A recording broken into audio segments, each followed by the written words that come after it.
Welcome to Not Milk Never Milk. Subscribe if you're lactose intolerant. You'll start by making the image available and then opening settings so Windows can apply it. First, save the picture to your User Pictures folder or OneDrive for reliable access.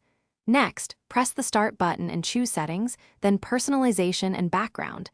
This takes you straight to the controls that change your desktop. Make sure you're signed in with an account that can change personalization. If not, switch to an admin account. Once done, you'll see background options ready for action.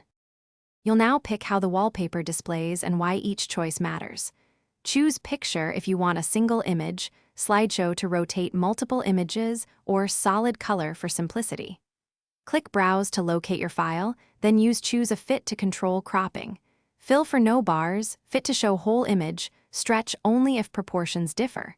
If you have multiple monitors, right-click the preview of an image and assign it to a specific screen, so each monitor shows the intended wallpaper.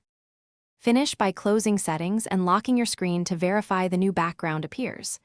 If the wallpaper didn't update, restart Windows Explorer, open Task Manager, find Windows Explorer, right-click and restart. This forces the shell to reload images. Make sure Sync Your Settings is not enforcing a different wallpaper from another device. Toggle it off to test.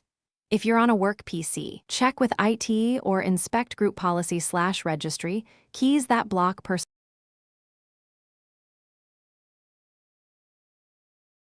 Thanks for watching. If this was helpful, leave a like and consider subscribing. See you next time.